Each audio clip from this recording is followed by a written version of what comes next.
All right, everybody.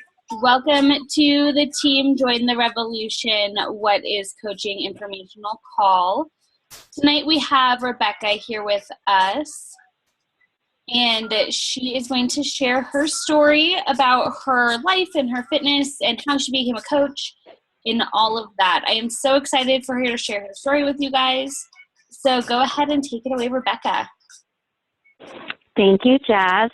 So first of all, whenever I get asked to share my story, I think it's crazy because I think I'm pretty normal. And then when I do post and I hear all these women usually sharing their struggles and hard times that they've gone through, it really shows me how important it is for us to share, because everybody thinks we're alone in this world and that our journey is exclusive to us. And I really think that everyone is an individual and their story makes them who they are. So anyway, so again, I'm Rebekah. I've been married almost 15 years. I have 5 kids. My oldest is my stepson. He is 24. My oldest and only daughter is a senior. Her name's Kyra. She's graduating high school in 103 days. She has an app and told me that yesterday. So let's see. My son Merrick is in middle school. And then I have 2 little boys that are Kellen and Tresden. That is a lot. And so, yeah, I'm a busy, crazy mom. And people ask me all the time, why did I become a coach? And it's a pretty simple answer for me. I did not find coaching. Coaching found me. And my journey of kind of my health struggle started in 2012.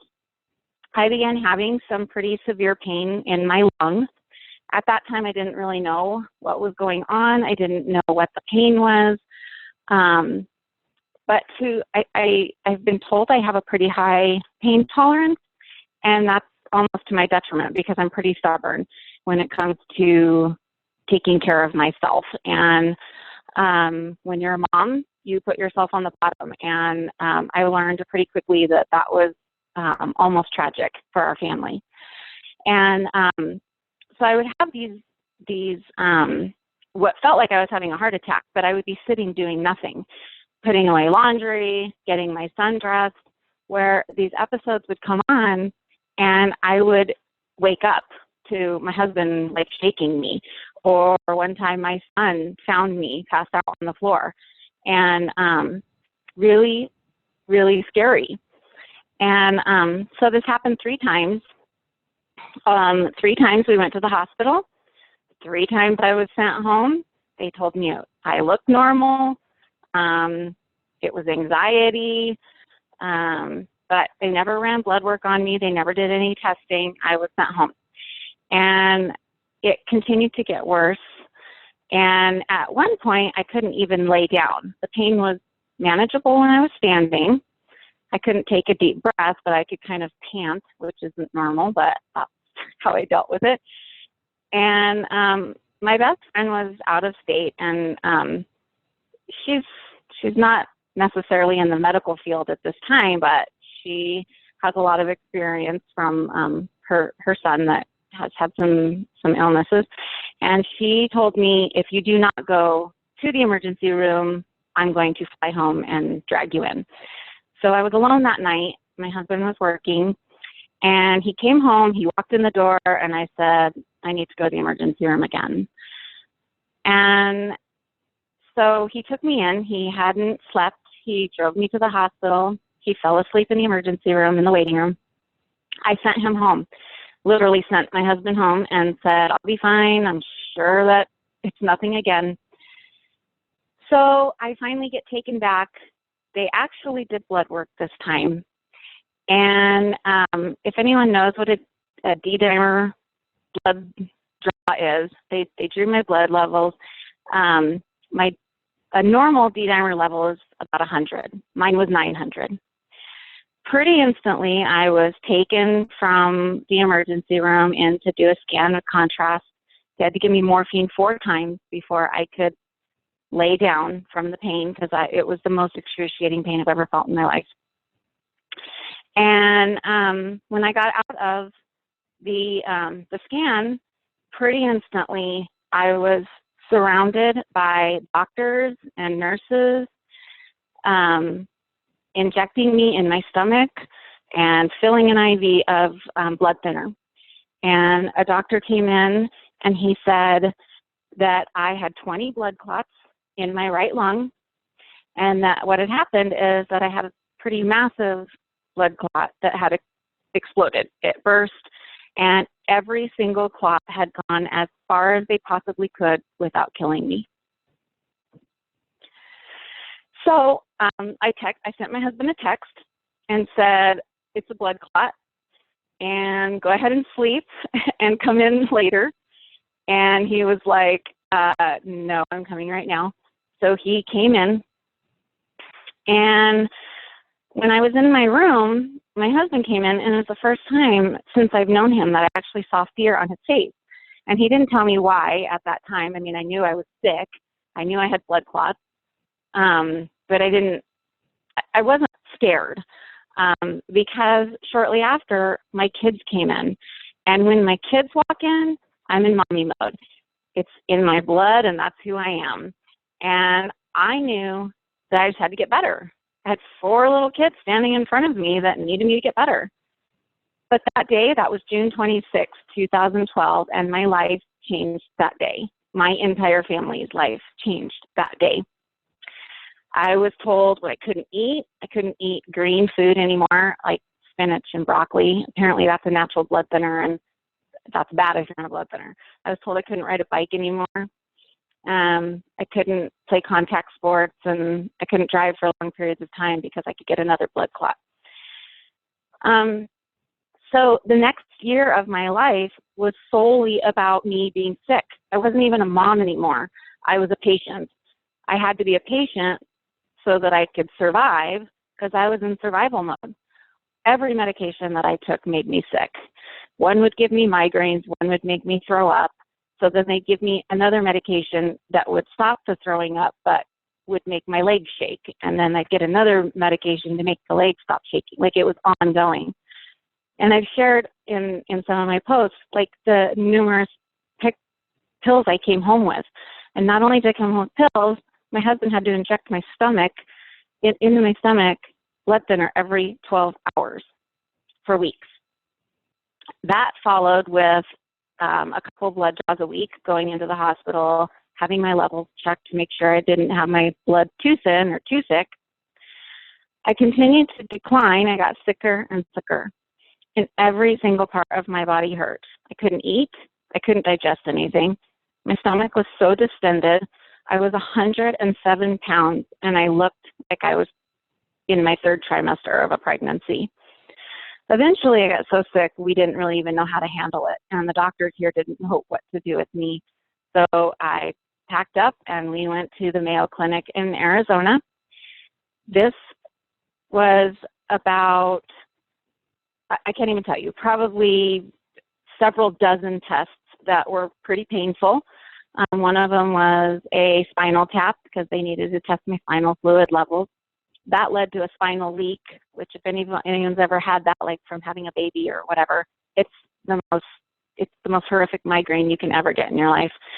They have to go back into your spine and fill that hole back up. It's not fun. The day that I had to do that was my daughter's 16th birthday, and I was in the hospital on her birthday, and it was absolutely heartbreaking that I couldn't be home with her. And I spent a lot of time really feeling like, this is not the life I want. I'm like, okay, great, I'm going to live longer, but what good is that if I'm not living for something? And I felt like I was being cheated. I was just a patient. I wasn't a mom anymore. I wasn't a wife. I was just a sick person, and I didn't want that for my life anymore. I also had a test done where they had to stick needles in my arm, directed by ultrasound, while I was awake, into my nerves to see how my brain reacted. Like crazy. I mean, it just wasn't even a life I wanted to live anymore. And the depression I felt was it was like consuming me. So my final diagnosis was I had fibromyalgia. I lost about half of my right lung to scar tissue. It's still that way. I have a newfound learning disability from that because I was depleted of oxygen for so long from the many times that the hospital missed my blood clots. I have chronic migraines, chronic fatigue. I have pretty bad osteoarthritis. I suffer from depression, which is all tied in with my pain. And then I have a couple of prior things with endometriosis and cysts and some lumps in my breast, which I say that casually because those are things that I'm monitoring and aren't. And that was before all this. Anyway, I came home from Mayo and I really went through a pretty big adjustment period and a pity party because now I've missed my daughter's birthday and I'm diagnosed with this invisible disease that no one sees. And so everyone expects the same of you when you don't even feel good. And I felt like the only person that could change my outcome was going to be me. And I had to take under my own wings what my life was going to be, my why. And that was my babies, my husband, my marriage, my life. And I knew I was not going to miss my daughter's graduation, and I wasn't going to miss another 16th birthday. I didn't want to miss any of those moments. I didn't want to miss celebrating my 15-year anniversary. You work hard to get to that anniversary, and I wanted to be there to celebrate it. So I'd made that decision, and I was going to fix myself. And it wasn't about me getting up and faking a smile. I had to find out what was going to authentically make me smile and authentically make me feel good. And so in that, I found health. I found that I had to put into my body what was going to make me live again, what was going to give me what I needed to get to the next day. I surrounded myself with a positive army of encouragement and support rather than this dark cloud of people telling me what I could and couldn't do. And today actually is the 1-year anniversary of meeting Jackie, and that's my coach. And she really showed me this huge opportunity that I had and in taking back my life with my health, and really gave me the motivation that I needed to detox from all my medication and replenish my body with what I needed. And that was exercise and clean eating. And honestly, like, that was what I needed to really, hello?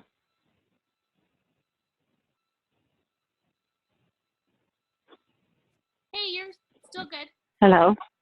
Hey, can you hear me? Okay. Oh, sorry. My other line's ringing weird. I'm sorry. Yeah. Okay, sorry.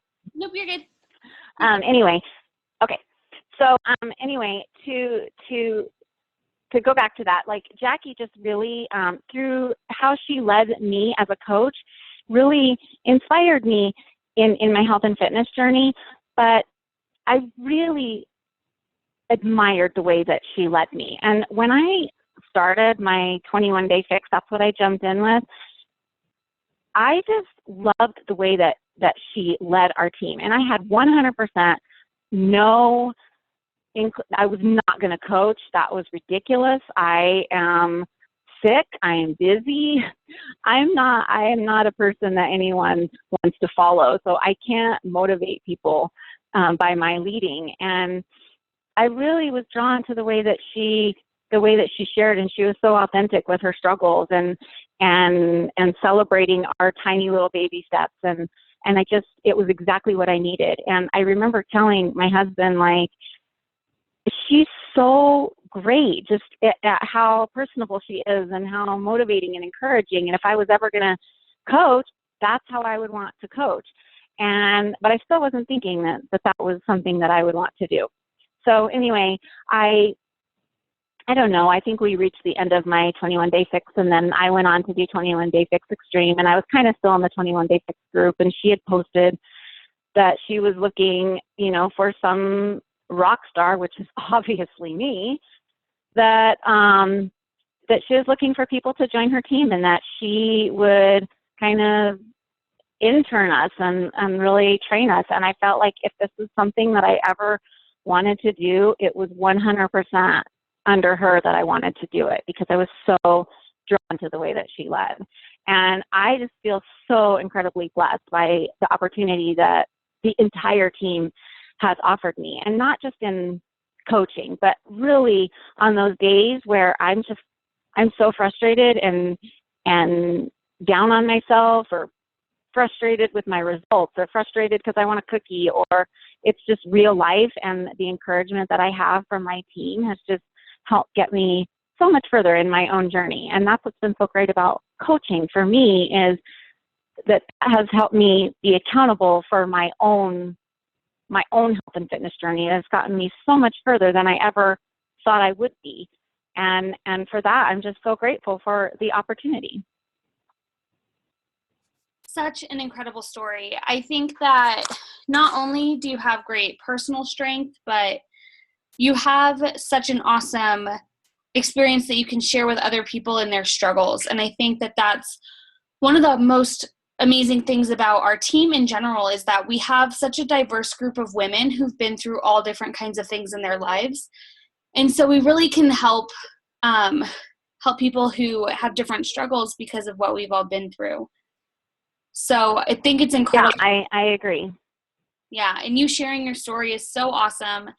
And I'm sure it's not easy to talk about. And so I think that, I really appreciate you coming on and talking about how finding your fitness again really changed your health.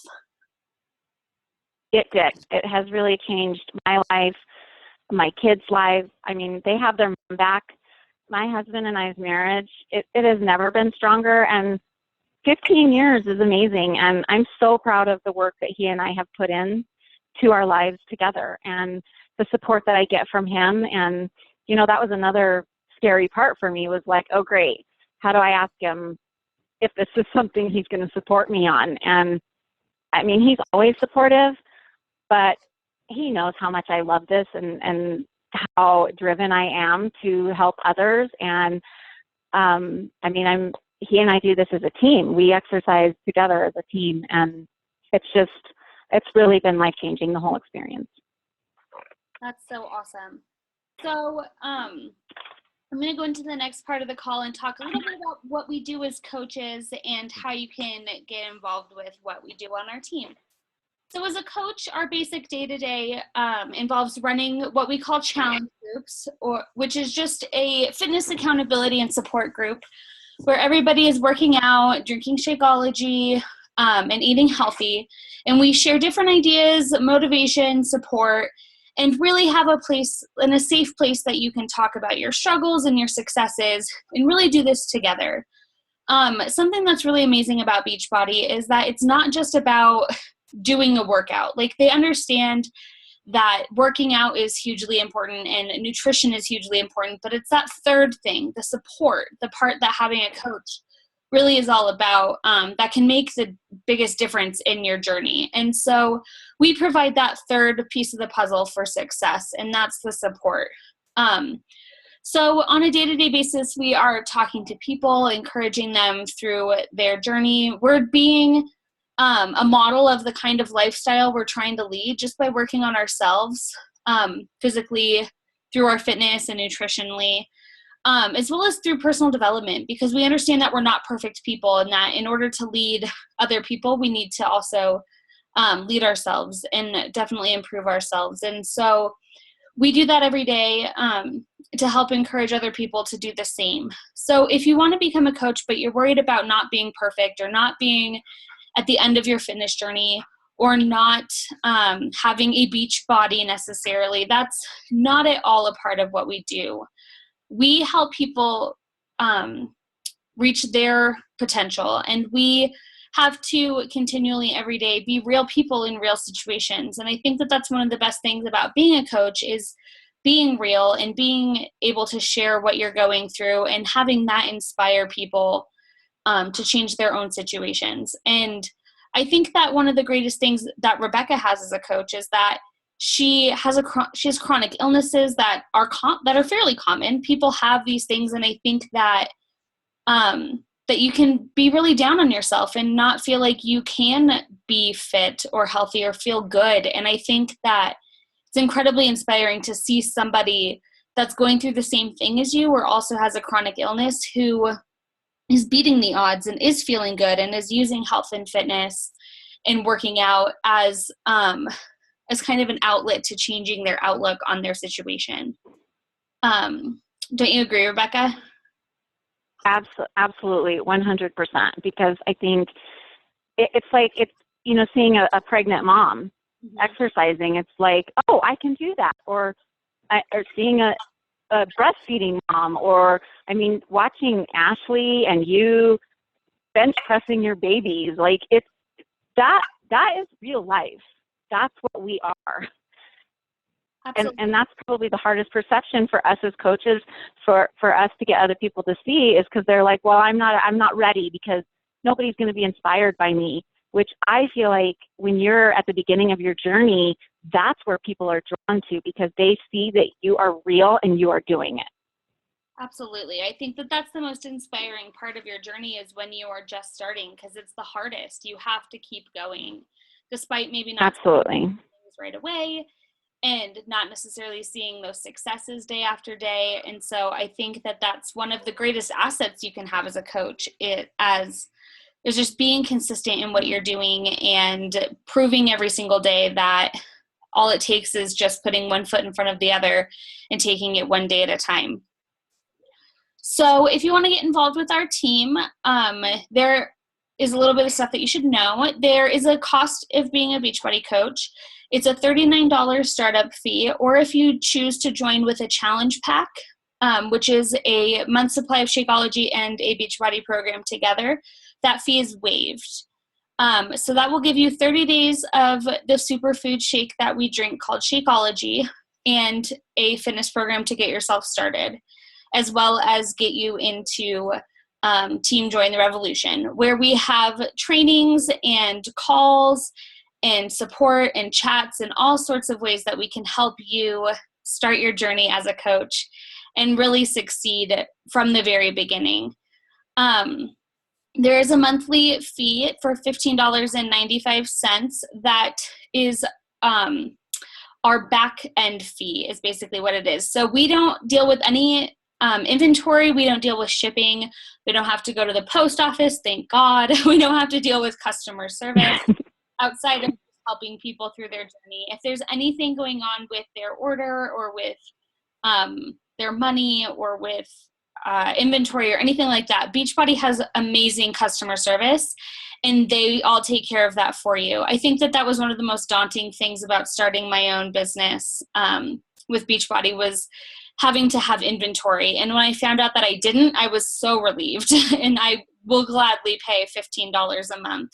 That fee actually is waived, though, if you are a veteran or a active duty military or the spouse of an active duty military member. So if you are any of those things, that's definitely a good thing to keep in mind, because it can save you that $16 a month as well. And really, that's it. You have the opportunity to become a Beachbody Club member, which gives you access to Beachbody On Demand, which is our streaming service. It's like Netflix for workouts.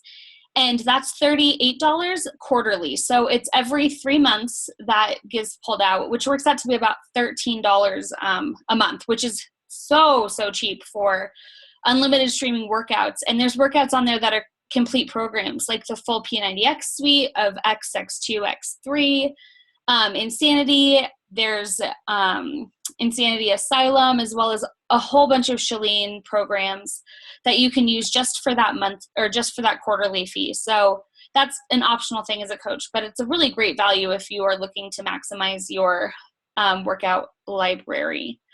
But other than that, all you have to have is a willingness to learn, a willingness to help other people, and a desire to work on your personal health and fitness and to share your journey with other people. So if you think that's something that you have or that you'd like to be a part of, we would love to talk to you. contact the coach who invited you to this call, and they can give you all the details on how to join the revolution. And just as a little aside, why our team is called that, we believe that we are starting a revolution of women who are empowering other people and other women. And so if you want to join our revolution of empowered women, we would love to have you. So any final thoughts, Rebekah? I don't think so. I think that just joining this team has just been one of the greatest blessings in my life. Every single one of you, all of my co-coaches and my upline, and every one of you have been so incredibly supportive every single step of the way. And I just couldn't have done my coaching journey and my personal journey without you. And I love you all so much. Well, thank you. And we love you too. And I love that we really are a sister of women who are doing this all together. I think that that's one of the best things. Absolutely. So awesome. Well, I will be posting the recording for this call in just a little bit. So if you missed any part of it, you can catch that on the event page. And so thank you guys so much for tuning into this call. And I can't wait to talk to you and help you decide if joining the revolution is something that you would like to do. So thanks, everybody. Thank you. Night. And thank you, Rebekah, for sharing your story. Of course. Thank you for asking me. Bye-bye. Bye.